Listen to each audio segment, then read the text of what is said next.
Бақыттың кілті.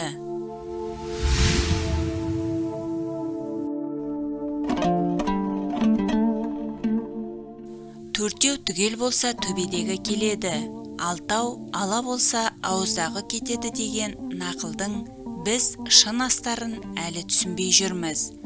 Ол сөзді біз ауызбіршілігі бар бауырлар немесе ынтымағынан айырылған ағайындар деп қабылдаймыз. Рас, бұл мағынасында дұрыс делік. Нақтысы, қарапайым тілмен түсіндіргенде, төбеңіздегі аспалы шамның шырағын ауыстыру үшін де астыңызға 4 аяғы түгел орындық қоясыз. 4 аяғы түгел болмаса, төбедегі шамның шырағын да ауыстыра алмайсыз.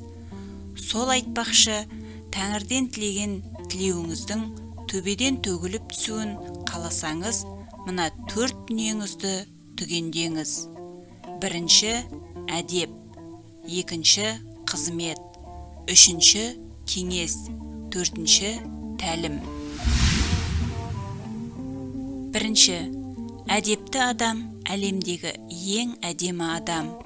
Өмір кеме болғанда әдеп желкен. Желкені мықты кемеге қандай жел болса да қауіпті емес. Әдепті адам магнит. Бәрі соған қарай тартылады. Ортаңнан ең сенімді адамды іздегенде әуелі ойыңа ең әдепті танысың оралады. Екінші, қызмет қылып үйрен. Ата-анаңа қызмет, бауырыңа қызмет, игі жақсыларға қызмет көрсетіп үйрен. Халыққа қызмет ет, отанға қызмет жаса.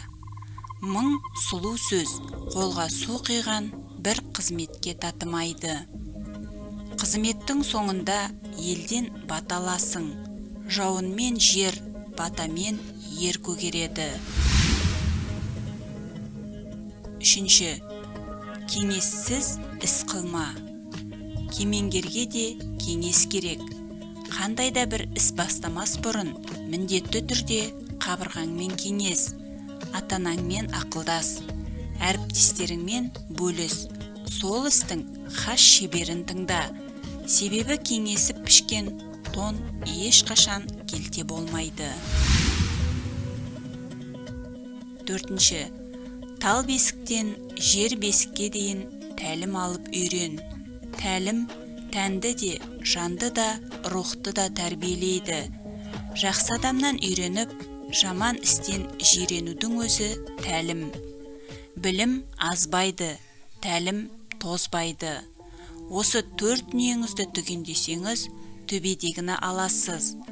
Ал мына 6 нәрсеге абай болмасаңыз, аузыңыздағыдан айырыласыз. Бірінші, әлхамның берекесін бер, шүкіршілік. Екінші, жаратқанның разылығы үшін. Үшінші, пайғамбарымның ақ сүтін етімен жүруге. Төртінші, залым болған нәпсімді тәрбиелеуге. Бесінші, пайдалы ілім алуға. Алтыншы, Аллам бір өзіңе мұқтажбын деп, күніге осы 6 ауыз сөзді жатсаңыз да, тұрсаңыз да, іс бастасаңыз да аузыңыздан тастамаңыз. Береке осы 6 ауыз сөзде. Осы 6 қағиданы сақтамаған аузындағысынан айырылады. Қазақтың 6 ала болса ауыздағы кетеді деп жүргені осы. Сіздерге бақыттың кілтін ұсындым. Құттың қақпасын ашыңыздар.